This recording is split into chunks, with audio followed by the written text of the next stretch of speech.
what was the atmosphere like? Give me some hope here. Give me some hope. I hope, fingers crossed.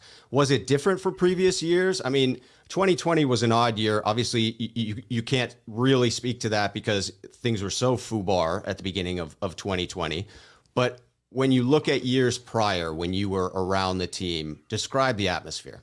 Well, I mean, the way I would characterize this year's atmosphere was I was expecting to feel like a brand new team. Mm, They made this trade up for this uh, new quarterback who plays a totally different style.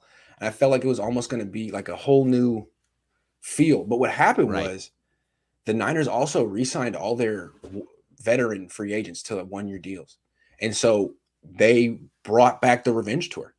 It's the revenge tour 2.0.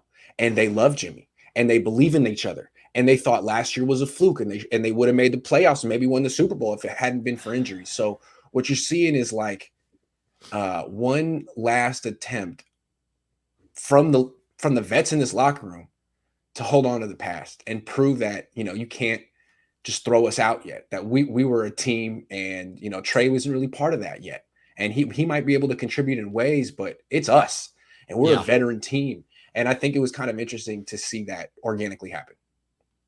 That's interesting. And I don't know how that makes me feel. On the one hand, I want them to retire this whole quest for six thing. I wasn't wild about it when it came out, and I think they should retire that. But the revenge tour, the way that we keep replaying, now it's 2019 vibes. That's what they say. Resetting. 2019 vibes. That's what they say. Yeah, that to me feels dangerous. It feels like this is a new team, should be a new atmosphere, should be a hungry atmosphere, but should be an atmosphere of a team that hasn't proven anything at this point, because in this season and in the season past, they haven't. But just remember, they have pride and they've been together a long time. They've been together since they were bad 4 or 5 years ago. They've kind of all grown up together, and it must have been very tough for the organization to kind of like give Jimmy Garoppolo a vote of no confidence this offseason, because I feel like a lot of players in the locker room are saying, hey, like you're kind of giving all of us a vote of no confidence. We had extenuating circumstances last year. I thought we were on the same page, that we were hurt and it was Nick Mullen's fault. Now you're saying it's Jimmy's fault. Wait a second. What we win with Jimmy and Jimmy's one of us and all of that. And I feel like this is the locker room's opportunity to kind of stick it to management and say, you buried us too quickly. Jimmy's one of us and we're still good. And I'm with management. I'm so with management. But it's very interesting to see this. You know what I'm saying?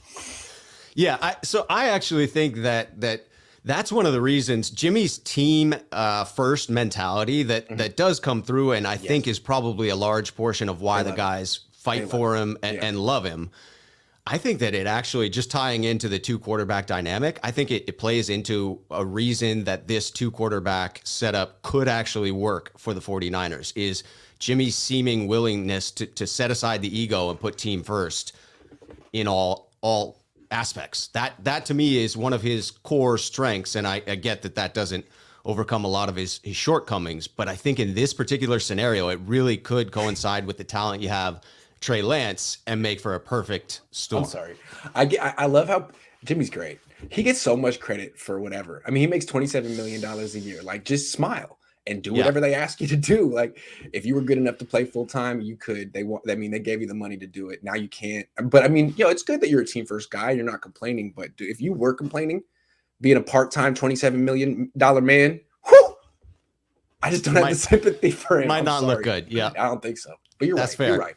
That's just fair. makes me giggle. All right. It's So like, hey, good job, Jimmy. Way to be a team. Yeah. Yes. And that's fair. But I mean, when you look at other quarterbacks that have done this completely unsuccessfully, like a Joe Flacco, that to me is, it could be worse. You could have someone who is physically limited, not the best quarterback, and an a-hole, right? Like that would be a worse scenario than Jimmy. So at least we have that. You're right.